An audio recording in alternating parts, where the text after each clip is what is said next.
आंखों से घर का सपना देखते हैं, लेकिन जिन लोगों से उनका आशियाना छिन रहा हो, उनके दर्द का अंदाजा लगाना भी मुश्किल है। जिस घरौंदे को सजोने में जिंदगी के कई साल खर्च कर दिए हूं, अचानक से पता चले कि उसे छोड़ना पड़ेगा, मर्जी से नहीं तो जबरदस्ती से, तो जरा अंदाजा कीजिए कि उस शख्स पर क्या बीतेगी। कुछ ऐसा ही हो रहा है अरावली की पहाड़ियों में बसे खोरी गांव के करीब 10,000 परिवारों के साथ, जहां करीब 50,000 लोगों पर सिर से छत छिनने का खतरा मंडरा रहा है। सुप्रीम कोर्ट ने वन विभाग की जमीन पर गांव का अवैध कब्जा मानते हुए अतिक्रमण हटाने का निर्देश दिया है। अपने जीवन की पूरी कमाई लगाकर घर जमीनें खरीदने वाले अब यहां बेघर होने की कगार पर हैं। 7 जून 2021 को सुप्रीम कोर्ट ने फरीदाबाद म्युनिसिपल कॉर्पोरेशन को अरावली पहाड़ी क्षेत्र में हुए अवैध निर्माण को हटाने का निर्देश दिया। इसके लिए 6 हफ्ते की समय सीमा भी रखी गई, जो अब समाप्त हो चुकी है और अब कानून गांव की दहलीज पर खड़ा है।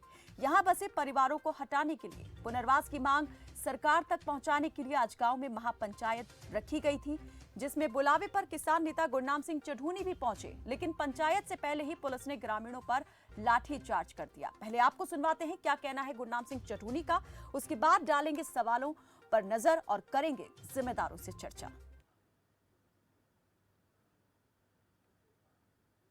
यहाँ पे पंचायत करने के लिए आए थे, यहाँ पे पंचायत बुलाई थी इन्होंने और पूछने के लिए आए थे भैया आपको क्या समस्या, उसका क्या समाधान हो सकता है।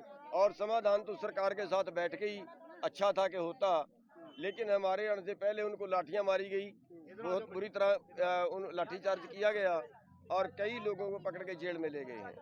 तो अभी हमें भी अंदर नहीं जाने दिया जा रहा, तो हम यहीं पे बैठ गए हैं और ये लोग अंदर से हमने बुलाए हैं बात के लिए। तो पता लगा कि यहाँ की बिजली काट दी है, यहाँ का पानी काट दिया है और इन लोगों के पास इस वक्त जिंदा रहने का कोई साधन नहीं है। ये कह रहे हैं कि मकान छोड़ो बाहर जाओ। दो चीज है, एक सरकार तब पिछला मकान खाली करा सकती है अगर आगे बना के दे। दूसरी बात कि ये लोग क्या यहाँ एक दिन में बैठ गए आके, 1 लाख की आबादी है।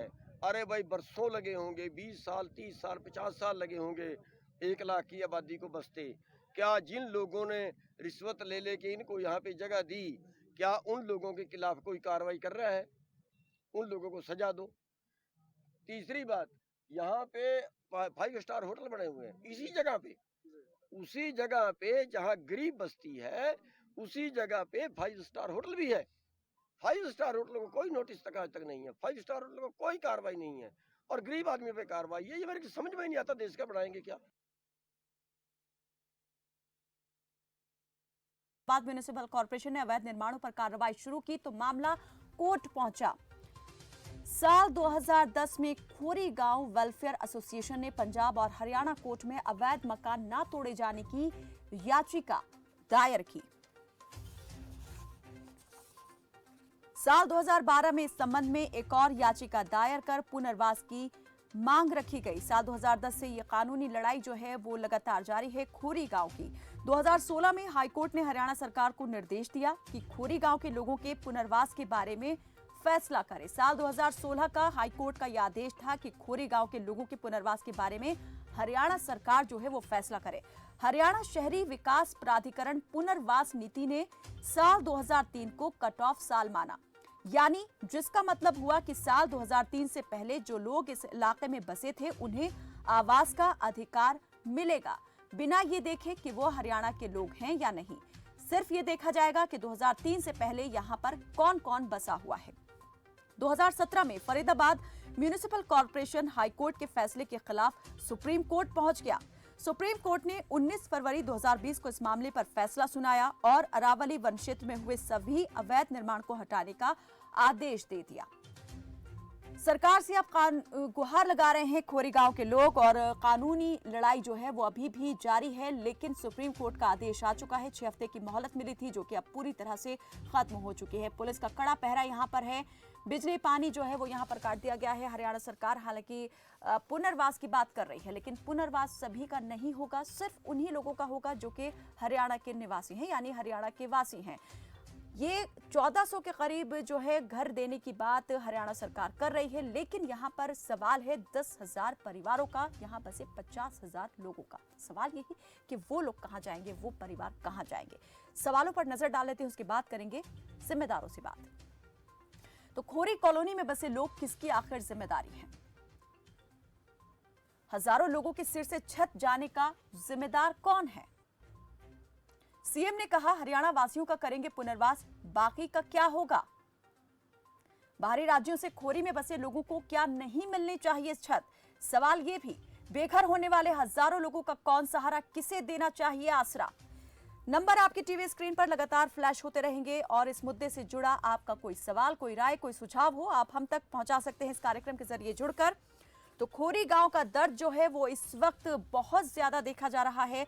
लंबे वक्त से यहां पर पुलिस भी मशक्कत कर रही है, जद्दोजहद में जुटी हुई है कि यहां बसे लोगों को हटा दिया जाए, जमीन पर से कब्जा खाली कराया जाए और यहां बसे लोगों को समझाइश जो है उनसे की जा रही है। लेकिन लोग भी हैं, वो ये आश्वासन चाहते हैं कि अगर ये घर छोड़कर जाते हैं कोई दूसरा घर भी उनको मिलना चाहिए, लेकिन प्रशासन ने उनकी बिजली पानी वहां से काट दी है। अब बिना बिजली पानी के ये लोग वहां पर रह रहे हैं पुलिस के पहरे के बीच में। और आज महापंचायत होनी थी, लेकिन इस महापंचायत से पहले ही लाठी चार्ज जो है वो इन लोगों पर कर दिया गया। इस पर बात करने के लिए हमारे साथ बीजेपी के नेता डीपी कौशिक जुड़े हुए हैं और कांग्रेस के प्रवक्ता बालमुकुंद शर्मा भी हमारे साथ अब से कुछ ही देर में जुड़ जाएंगे। तो सबसे पहले मैं सवाल यहां पर डीपी कौशिक जी से करना चाहूंगी। डीपी कौशिक जी, फरीदाबाद के खोरी गांव को आप देख रहे होंगे, जानते भी होंगे कि कितने लोग यहां पर बसे हुए हैं और अब बेघर होने की कगार पर हैं। आखिर इसके लिए जिम्मेदार कौन है? सरकार को क्या जिम्मेदारी नहीं लेनी चाहिए? देखिए कहना जिम्मेदारी की बात आती है, सरकार अपनी जगह ठीक है। ये मानिए सुप्रीम कोर्ट के ऑर्डर है और सुप्रीम कोर्ट के ऑर्डर है, सरकार को कैसे कोई भी हो, आप लोग हो, सरकार हो, सबको मान्य होते हैं। उसके बावजूद माननीय मुख्यमंत्री ने जो बोला है कि जो हरियाणा के लोग हैं, देखिए डीपी कौशिक जी, आप कैसे कह सकते हैं कि ये सुप्रीम कोर्ट के आदेश हैं और ये कोई गलत नहीं हो रहा है? हरियाणा सरकार मजबूर है। कैसे मजबूर है? कोर्ट ने भी तो ये कहा है कि पुनर्वास की व्यवस्था की जाए, उसके बाद उन्हें वहां से हटाया जाए, लेकिन क्या सभी के पुनर्वास की व्यवस्था कर दी है सरकार ने? नहीं, कहना थी आप मैटर को देखिए, 2010 की बात थी, 2012 की बात, तब सरकार किसकी थी, उन्होंने क्यों नहीं किया? आप ये चीज के सरकार ने फिर भी देखिए माननीय मुख्यमंत्री जी बोला कि इसके बारे में विचार सर, किया आप जाएगा। फिर सरकारों पर चले गए, आप फिर सरकारों की बात कर रहे हैं। अभी किसकी सरकार है? अभी किससे सवाल होना चाहिए, विपक्ष से कि आपसे? माननीय मुख्यमंत्री ने बोला ना कि अभी इस चीज में गहन विचार कर रही है सरकार। तो जो एक चीज उन्होंने डिक्लेयर कर दी कि हरियाणा के लोगों को हम देंगे, इसके बाद भी जो भी विचार होगा, मंथन होगा, इसके बाद इसके बारे में सोचा जाएगा। तो कितने पुराने हैं, 2003 से पहले के कब के हैं, ये चीजें अभी देखो सरकार ने कोई ऐसा कोई डिसीजन नहीं लिया एकदम से। फिर भी सरकार सोच रही है हरियाणा के साथ साथ जो और लोगों का भला हो सकता है, किस वे में वो भला हो सकता है, उसका मंथन किया जा रहा है। और जो सरकार ऐसा नहीं किसी सिर्फ हरियाणा के लोगों का भला होगा या यहाँ पर बसे सभी परिवारों का भला होगा, मैं ये जानना चाह रही हूँ जोशी जी, कौशिक जी। माननीय मुख्यमंत्री जी बोला है हरियाणा के लोगों का, उसके बावजूद भी माननीय मुख्यमंत्री जी मीटिंग बुलाई है, मीटिंग करके इन चीजों में डिसीजन लिया जाएगा। क्या सीनियरिटी इसके अंदर क्या पॉइंट रखे जाएंगे, भी किसको दिया जाएगा, किसको नहीं दिया जाएगा, ये सब चीजें अभी मंथन के दौरान अंदर है। इस पर डिसीजन होगा सरकार का, सोचना है सरकार का। कौशिक जी, ये बताइए, इतने वक्त से ये मामला जो है कोर्ट की दहलीज पर भी है, सरकार जब बनी होगी, सरकार के भी संज्ञान में सारी बात यहाँ पर आई होगी, लेकिन अब अचानक से ये कह देना कि जो हरियाणा के लोग हैं उन्हीं को जो है हम पुनर्वास दे सकते हैं, बाकी और परिवारों का क्या होगा? इतने साल से वो परिवार यहाँ पर रह रहे थे, क्या स्थानीय प्रशासन को इस बात की खबर नहीं थी? इतने वक्त से जो वन विभाग था वो क्या कर रहा था? कैसे यहाँ पर अवैध कब्जा हो गया? जब हुआ तभी इसे हटाने की कोशिश क्यों नहीं की गई? जब लोगों ने अपनी जिंदगी भर की कमाई यहाँ पर लगा दी, उसके बाद ये सवाल क्यों उठा कि यह अवैध कब्जा है, वन विभाग की भूमि है, इस पर अवैध कब्जा कर लिया गया है? देखिए कहना, मैं दावे से कह सकता हूँ 2014 के बाद जब से बीजेपी सरकार आई है, मुझे एक अनऑथराइज्ड एरिया बताती है जहाँ अनऑथराइज्ड एरिया बस रहा हो। सरकार बिल्कुल नहीं चाह रही ऐसी जगह लोगों को जहाँ पे नरक के अंदर वहाँ पर उनका निवास हो। सरकार अपने तरीके से काम कर रही है, लोगों को। कौशिक जी, जब इलेक्शन होता है ना, चुनाव, उस वक्त कच्ची कॉलोनियों को भी पक्का करने का वायदा सरकारें कर लेती हैं, पार्टियां कर लेती हैं सरकार बनाने के लिए, लेकिन आज क्योंकि यहाँ पर चुनाव सर पर नहीं है, ये इतने हजारों लोग यहाँ पर बेघर होने की कगार पर हैं, आसरा ढूंढ रहे हैं, तो अब आप वोटर्स देख रहे हैं कि कौन हरियाणा के हैं और कौन बाहर के हैं। नहीं, पहले तो मैं ये चीज नहीं देख रहा। मैं बता रहा हूँ आपको, 2014 के बाद का सिनेरियो देख लीजिए। कोई कच्ची कॉलोनी नहीं कटी और नहीं कभी सरकार ने कोई कॉलोनी अथॉराइज की, तो बता दी मुझे कच्ची कॉलोनी। अभी कोई ऐसा डिसीजन नहीं सरकार ने ले लिया। जो 2014 से पहले के मैटर है वो लोगों पे कार्रवाई, वो हाई कोर्ट के सुप्रीम कोर्ट ऑर्डर है उन पर कार्रवाई हो रही है। सरकार पर्सनली कहीं पे नहीं जा रही। इस पर मैं बात करूंगी आपसे। कुछ दर्शक हमारे साथ जुड़े हुए हैं, बालमुकुंद शर्मा भी हमारे साथ जुड़ गए हैं। बालमुकुंद जी, बहुत स्वागत है आपका, आप कांग्रेस के प्रवक्ता हैं जी। आपकी तरफ भी आऊंगी, आपसे भी इस पर आपकी प्रतिक्रिया लूंगी। कुछ दर्शक जुड़े हैं, रोहतक से रणवीर जुड़े हैं और मध्य प्रदेश से करीम खान हमारे साथ जुड़े हैं जी। रणवीर जी, स्वागत है आपका, रखें अपनी बात। कायनात जी नमस्कार। जी नमस्ते। कायनात जी देखो, ये माननीय न्यायालय का फैसला है, इसको मानना तो पड़ेगा जी, लेकिन इसके लिए जिम्मेदार कौन है? क्या इनको बसने दिया है, इनकी फैसिलिटियां दी गई, इनकी रजिस्ट्रियां की गई, क्या उन तहसीलदारों के खिलाफ कार्रवाई की जाएगी? जब इलेक्शन आता है तो क्या कौशिक साहब यहाँ वोट मांगने के लिए नहीं गई? इन्होंने बीजेपी को या कांग्रेस को वोट नहीं दिया। इन्होंने वोट भी डालते हैं, इनके आधार कार्ड क्यों बनाए गए, इनको जमीनों की रजिस्ट्री क्यों कराई गई? इसके लिए सीधे तौर पर सरकार जिम्मेदार है। इसमें हरियाणा, यूपी, पंजाब का क्या हो गया? अगर मैं पंजाब में जाकर बस गया वहाँ का, तो वहाँ जमीन खरीदो, वहाँ का निवासी हूँ मैं। सभी को अपने नागरिक मानना चाहिए। तो आप मानते हैं ये जो बात कही जा रही है कि जो सिर्फ हरियाणा के लोग होंगे उन्हें पुनर्वास दिया जाएगा, उनका पुनर्वास किया जाएगा, ये सही है या गलत है? नहीं, ये बिल्कुल गलत है कायनात जी। सभी को मकान दिया जाना चाहिए, सभी हमारे नागरिक हैं, सभी यहाँ जमीन खरीदी है, यहाँ मकान बनाए हैं। जीवन में एक ही मकान इंसान मुश्किल से बना पाता है जी। चलिए, बहुत हमारे कायनात जी, आप भी खुद समझदार हैं, आप भी देखते हैं हमारे नेताओं की आमदनी कोरोना काल में भी सबकी बड़ी है या पूंजीपतियों की बड़ी है, बाकी सभी को लूटा गया है, लूट रही है सरकार। जो मोदी सरकार बोलता था हम 60 रुपए लीटर डीजल देंगे, आज डीजल के क्या भाव हैं? इजराइल के ऊपर देखियो, एक फिलिस्तीन गुब्बारे छोड़ता है तो उनको पर्चे उड़ा देते हैं और हमारे एयरपोर्ट पर आकर घर में आकर हमला कर जाते हैं और कहते हैं हम समीक्षा कर रहे हैं। वहाँ का तो प्रधानमंत्री की 56 इंच की छाती भी नहीं, हमारे 56 इंच की छाती है। क्या हमारे देश के जवान कमजोर हैं? हम 62 साल के हैं, हम आज भी बॉर्डर पर जाने के लिए तैयार हैं। मैं एक सर्विसमैन हूँ। हमारे को शर्म आती है कि हमारे पीएम बोलते हैं हमें 56 इंच का सीना है और वहाँ बम गिरा रहे हैं। कितनी छोटी बात है, हमारी सरकार इतनी बुजुर्ग कैसे हो गई है? चलिए, बहुत शुक्रिया रणवीर जी हमारे साथ इस कार्यक्रम में जुड़ने के लिए। रहीम जी जुड़े हैं मध्य प्रदेश से, स्वागत है आपका रहीम जी, रखें अपनी बात। जी की मैं ये कह रहा था जी। हेलो जी जी, हम सुन पा रहे हैं आपको, कहिए। हाँ, मैं ये कह रहा था कि ये दोनों नेताओं से पूछिए कि जो पहले गांव थे वो अब शहर में तब्दील हो रहे हैं। गांव में जो आबादी की जमीन होती है, जी जी, जो आबादी की जमीन होती है उसी में बरसात होती है और वो पहले से बचे हुए हैं, उनको यानी लैंड देने का इनको काम करना चाहिए। आज वो शहर में तब्दील हुए, पहले तो गांव थे।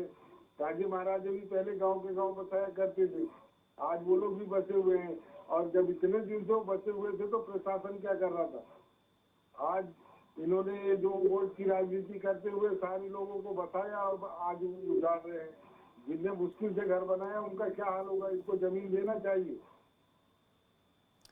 चलिए, बहुत बहुत शुक्रिया करीम जी हमारे साथ इस बातचीत में जुड़ने के लिए। और बालमुकुंद शर्मा कांग्रेस के प्रवक्ता हमारे साथ जुड़े हुए हैं। बालमुकुंद जी, आप क्या कहेंगे? ये जो पूरी कवायद यहाँ पर चल रही है, बेशक यहाँ पर सुप्रीम कोर्ट का ये आदेश है कि अवैध कब्जे को हटाया जाए, लेकिन क्या आपको लगता है कि नियम जो है, नियम कायदा, वो भी यहाँ पर सुप्रीम कोर्ट कहता है कि उसके हिसाब से पुनर्वास भी किया जाए, लेकिन अगर उसे अनदेखा कर दिया जाए और सिर्फ एक बात को ही आगे रख करके उस पर अमल शुरू कर दिया जाए, क्या ये सही आप मान रहे हैं? नहीं, ये सही नहीं, ये तो बिल्कुल गलत प्रक्रिया है। देखिए, सबको आवाज, सर के सिर पे छत, ये तो मूलभूत हमारे संवैधानिक एक अधिकार है सब लोगों का। तो सरकार को पॉलिसी बनानी चाहिए। ये तो EWS में है, जहाँ पर मलिन बस्तियां हैं, जहाँ पर इस तरीके के इलाके हैं जहाँ पर किसी लोगों के पास छत नहीं है, जो झुग्गी डाल के रहते हैं, सबको पुनर्वास कर रही है सरकार। तो उसमें ये भी एक दायित्व बढ़ता है सरकार का। जो खोरी गाँव है, इसमें केवल 1400 परिवार हरियाणा के और दिल्ली के, इनको मिला करके इनको एक साथ जोड़ करके एक योजना बनाई जाए, ताकि ये लोग ये पुनर्वासित होकर के और अपने इलाके में जहाँ भी ये चाहते हैं वहाँ पर इनको बताया जा सकता है। ये कोई विषय नहीं है, ये तो बहुत ही एक आसान प्रक्रिया है। सरकार जो चाहे आइडेंटिफाई हैं वही लोग, वो 1400 परिवार या 1700 परिवार है, उनको सरकार आज अगर सरकार नियम बनाती है, कायदा कानून प्रस्तावित है, तो 2-3 महीने में उनको जगह दी जाएगी। सरकार के पास तो ऑलरेडी बने हुए घर हैं, कहीं भी शिफ्ट कर दे। पुलिस हाउसिंग बोर्ड के 10,000 से ज्यादा मकान एनसीआर में खाली पड़े हैं हरियाणा सरकार के। हरियाणा सरकार तो रातों रात इनको शिफ्ट कर सकती है, हम लिस्ट प्रोवाइड करवा देंगे। बीजेपी के प्रवक्ता जैसे कह रहे थे, अगर ये हमसे संपर्क कर ले, मैं इनको 2-3 दिन के अंदर अंदर 10,000 मकानों की लिस्ट प्रोवाइड करा दूंगा। मुझे लगता है कि मैं आपके डिबेट के हिस्से में, केवल मेरी वॉइस कॉल जारी है, मेरी जी अभी कुछ तकनीकी दिक्कत हो गई है, अभी हम आपको देख नहीं पाएंगे, लेकिन सुन जरूर पा रहे हैं हम, और हमारे दर्शक आपको सुन जरूर रहे हैं। जी जी मैं ये कहना चाहता हूँ, सोनीपत में, फरीदाबाद में, गुड़गांव में, एनसीआर क्षेत्र में 10,000 से ज्यादा हाउसिंग बोर्ड के मकान हैं। रोहतक में तो सरकार आज चाहे तो विद इन वीक जो उनको मकान अलॉट कर सकती है। इसमें भी सरकार अपना बिजनेस व्यापार देख रही है, फायदा देख रही है। तो मैं सरकार के जो नुमाइंदे बैठे हैं, भारतीय जनता पार्टी के प्रवक्ता, उनको कहूंगा कि वो जो लोग है ना, इसको सीरियस ले। एक और मैं आपको बताता हूँ, बीजेपी के प्रवक्ता भी जवाहर यादव, वो हाउसिंग बोर्ड के चेयरमैन रहे हैं, वो कभी किसी डिबेट में नहीं आते, आप उनको डिबेट में ले, वो जानकार भी है चीजों के। ये मैं आपको बहुत अच्छे से बता सकता हूँ। जवाहर यादव हाउसिंग बोर्ड के 3 साल चेयरमैन रहे हैं और उनको पूरी नॉलेज इस विषय की। आप उनको डिबेट में बुलाइए। इस खोरी गाँव के आसपास इस गाँव का रियासती क्षेत्र है, वो रहने वाले भी वहाँ के हैं, गुड़गांव फरीदाबाद के। चलिए बिल्कुल बिल्कुल, हम इस पर आगे आपकी बात सुनेंगे भी और आपको मौका भी देंगे इस पर बात करने का, लेकिन एक दर्शक इस बीच जुड़े हैं, सोनीपत से सुमेर चंद जुड़े हैं, स्वागत है आपका। जी जी बिल्कुल, सुमेर जी स्वागत है आपका, रखें अपनी बात। जय हिंद। जी जय हिंद। देखिए, मैंने देखा पुलिस वाले ऐसे लठ बरसा रहे हैं, पशुओं को भी ऐसा नहीं मारते, पशुओं को भी ऐसा नहीं मारते। अब सवाल इस बात का है कि ये कॉलोनी एक रात में तो बस नहीं गई जी, इसको बसाने में जो है, आप ही बता रहे हैं, ये बार बार दिखा रहे हैं, 2003 की बात कर रहे हैं। मैं ये कह रहा हूँ कि जो वहाँ अधिकारी थे इस अरसे में, ये 10 साल में, 15 साल में जो ये कॉलोनी बसी है, जितने अधिकारी थे, क्या उनको पता नहीं था इस बात का? पर पता था, पक्का है, पता था, और पैसे लेते रहे और वो बसवाते रहे। अब सवाल इस बात का है कि ये बेचारे गरीब जो है, इन्होंने अपनी मेहनत से इतना छोटा मोटा रोजगार, अपना जुगाड़ थोड़ा बहुत रहने का बनाया है, और उनको पीट भी रहे, मार भी रहे हैं। मेरा सुझाव ये है कि जो अधिकारी उस टाइम में थे, उनकी तनख्वाह से, और वो रिटायर हो गए हो तो उनकी पेंशन से, और उनकी जायदाद है तो वो जायदाद को रख करके उनको सारे रिकवर करें और इन लोगों को जो है मकान दें। न्याय कहता है, न्याय कहता है, न्याय कहता है। जी धन्यवाद। चलिए बहुत शुक्रिया सुमेर जी हमारे साथ इस बातचीत में जुड़ने के लिए। कौशिक जी क्या कहेंगे यहाँ पर, क्या सरकार इस दिशा में भी कोई जांच या कोई कमेटी गठित करेगी, जांच बैठाएगी कि कौन अधिकारी थे जिनके कार्यकाल में ये सब कुछ हुआ, जिन्होंने प्लॉट यहाँ पर अलॉट कर दिए, बिजली का कनेक्शन दिया गया, पानी का कनेक्शन दिया गया, आज बात खाली कराने की आई तो वो बिजली पानी का कनेक्शन तक काट दिया गया। सरकारी यहाँ पर काम तो चल रहा था, सरकारी संज्ञान में ये बात जरूर थी, सरकार के संज्ञान में, प्रशासन के संज्ञान में, कि ये कॉलोनी यहाँ बसी हुई है, अवैध है या अवैध नहीं है, इस बारे में जानकारी जरूर थी, लेकिन एक्शन क्यों नहीं हुआ पहले, अब क्यों हो रहा है एक्शन? देखिए कायनात, सरकार बिल्कुल जो भी अधिकारी हैं, जिससे भी हुआ है, पहले भी ऐसे वो ये चीजें घटनाएं घटी, आपने देखा होगा कई बार पुलियों भी सारे तहसीलदारों को सस्पेंड किया था हरियाणा के अंदर, बहुत सारे तहसीलदारों इसी मामले के अंदर। तो सरकार देखिए कमेटी गठित करेगी, इसकी पूरी तह तक जाके जांच करवाएगी, और जो जैसे माननीय मुख्यमंत्री या हमारी सरकार को जैसे भी उचित लगेगा, अच्छा लगेगा, तो लोगों को देखिए, हमारी सरकार की इच्छा ये नहीं लोगों को घर उजाड़ना। सरकार सुप्रीम सुप्रीम कोर्ट के ऑर्डर पे जो कार्रवाई हो रही है उसको देखते हुए अपना निर्णय लेने। कौशिक जी, सुप्रीम कोर्ट ने ये भी तो कहा ना कि पुनर्वास भी किया जाए, लोगों का पुनर्वास जो हटाए जाए उनका पहले कहीं दूसरी जगह पर रहने का इंतजाम भी किया जाए, उसके बाद हटाया जाए, लेकिन उस कहे पर अमल, उस आदेश पर अमल तो नहीं किया गया। हटाने वाले अमल पर कहने पर आदेश पर अमल कर लिया गया है। देखिए, पहला तो एक चीज क्लियर है, ये सुप्रीम कोर्ट का ऑर्डर है। सरकार ने, मुख्यमंत्री जी ने कहा कि पुनर्निवास योजना है वो हमारी योजना है, उसके हिसाब से सरकार उस पर अपना मंथन कर रही है कि किसको क्या क्राइटेरिया उसको माना जाए, कितना पुराना जो लोग हैं उनके साथ, ये हरियाणा के लोग, जो वो सरकार को डिसाइड करना है, वो कमेटी बैठेगी सरकार की, वो अपना डिसाइड करके, और जो अच्छा होगा, जो बेटर होगा। कौशिक जी, आपकी जानकारी के लिए मैं बता दूं कि 2016 में हाईकोर्ट ने हरियाणा सरकार को निर्देश दिया था कि खोरी गांव के लोगों के पुनर्वास के बारे में फैसला करे। हरियाणा शहरी विकास प्राधिकरण पुनर्वास नीति ने साल 2003 को कट ऑफ साल माना था, जिसके तहत साल 2003 से पहले जो लोग इस इलाके में बसे थे उन्हें आवास का अधिकार मिलेगा, ये साफ कहा गया था। अब यहाँ पर अगर सीएम ये कहते हैं, मुख्यमंत्री ये कहते हैं कि जो हरियाणा के लोग हैं उनके पुनर्वास की व्यवस्था हम करेंगे, 1400 घर जो हैं वो तैयार हैं और उनको हम वहां पर शिफ्ट कर देंगे, लेकिन सवाल उन 10,000 परिवारों का है जिनमें से ये देखा जाना जरूरी है, अगर यहाँ पर हरियाणा पुनर्वास प्राधिकरण की बात मान ली जाए, शहरी विकास प्राधिकरण की, कि 2003 को कट ऑफ साल माना, 2003 से पहले जो परिवार बसे थे उन्हें पुनर्वास का अधिकार मिलना चाहिए, बिना ये देखे कि वो हरियाणा के हैं या किसी दूसरे राज्य के हैं। उनकी बात क्यों नहीं हो रही? मैं बताया ना, मुख्यमंत्री जी मान लो इस चीज के बारे में संज्ञान में है, वो डिसाइड करेंगे, डिसीजन लेंगे, उन्होंने जो बोला है वो उसके हिसाब से कार्रवाई करेंगे। अच्छा, फिर भी देखिए, लेकिन आज जो घटना हुई कौशिक जी, बेहद शर्मनाक। महापंचायत करने के लिए ग्रामीण इकट्ठा होने वाले थे, लाठीचार्ज कर दिया गया, पुलिस ने लाठियां बरसा दी उन पर। पुनर्वास की मांग को ही सरकार तक पहुंचाने का प्रयास कर रहे थे इस महापंचायत के जरिए। महापंचायत के जरिए कौन सा तरीका पहुंचाने का तरीका बताइए। कहना आप लोग वैसे भी गाँव के 20-50 आदमी मौजूद होकर जा सकते थे सरकार के पास में, या मान लीजिए साल गुजर भी है और हमारे सरकार वहाँ पे बैठी हुई मिल सकते थे। महापंचायत चढ़ूनी जैसे लोग वहाँ पाएंगे क्या, वो मकान दिलाएंगे? आप ही बताइए मुझे। ये लोग देश प्रदेश को खराब कर रहे हैं, यहाँ पे आगे हरियाणा के अंदर आके लोगों का भाईचारा बिगाड़ दिया। यानी लाठीचार्ज इसलिए हुआ कि चढ़ूनी वहाँ पहुँच गए थे। चढ़ूनी जी क्यों गए वहाँ पे, बताइए? उनका क्या काम था वहाँ जाने का? क्या वो अपना प्रदर्शन कर रहे हैं? किसानों को पूरे प्रदेश का ठेका लिया होगा? बताइए। ऐसे इंसान, ऐसे लोग प्रदेश को खराब कर रहे हैं, मैं आपको बता रहा हूँ। हमारा हरियाणा का भाईचारा इन लोगों, यानी कि ये मान लिया जाए कि चढ़ूनी वहाँ पहुंचे इसलिए लाठीचार्ज हुआ, नहीं पहुंचते तो नहीं होता। मैं यही कह रहा हूँ, तरीका होता है सरकार किस तक अपनी बात पहुँचाने का तरीका है। लोग अगर ये कह रहे पुनर्वास की, सरकार ने खुद बोला है पुनर्वास जो अंतर्गत जो भी योजनाएं आती है उसके अंदर उस पर कार्रवाई करेंगे हम लोग, और माननीय मुख्यमंत्री जी बोला अभी हम देने को पूरा प्लान तैयार है। देखो, उस चीज को भी इंतजार नहीं कर रहे क्या लोग? किस लिए महागठबंधन, किस लिए पंचायत की जा रही है?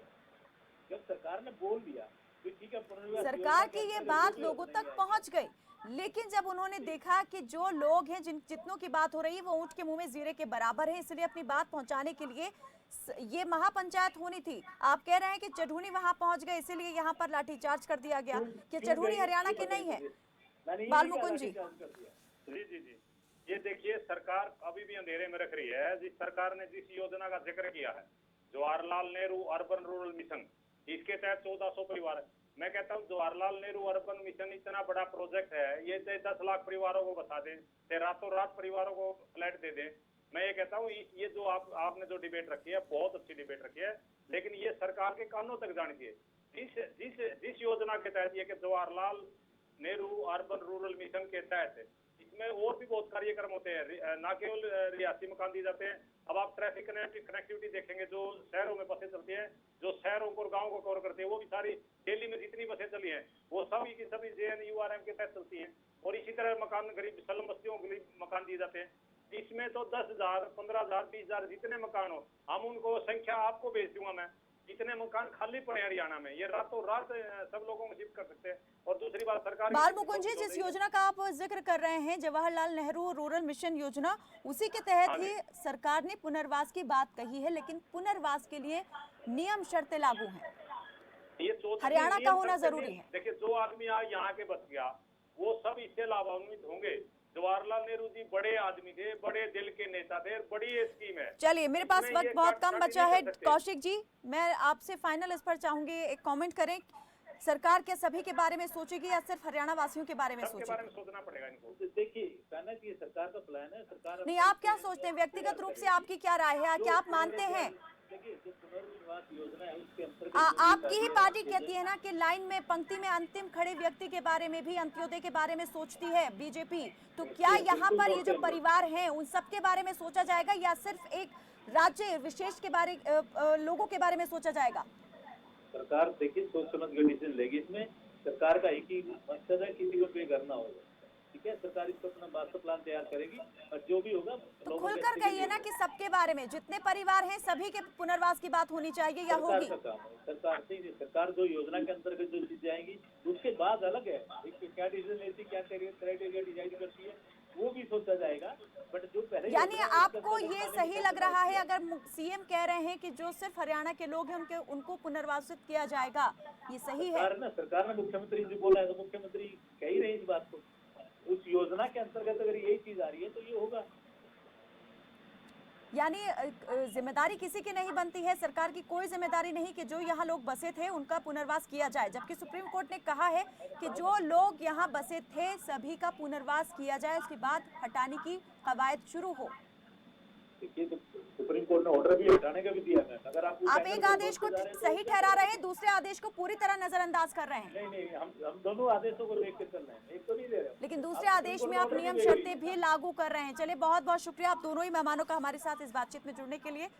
तो प्रशासन अपना काम कर रहा है और सरकार अपने हिसाब से अपने ही प्रदेश के लोगों के पुनर्वास की बात कर रही है, लेकिन जो और हजारों परिवार हैं क्या वो किसी की जिम्मेदारी नहीं? संविधान कहता है कि देश के नागरिकों को देश में कहीं भी रहने, बसने और काम करने की आजादी है। अगर ये आजादी सबके पास है तो इस आजादी के आधार पर क्या खोरी में बसे प्रवासी लोगों के साथ भेदभाव करना जायज है? सत्ता, शासन और संविधान से सवाल यही है। मेरे साथ बस इतना ही। आप देखते रहें खबर फास्ट। नमस्कार।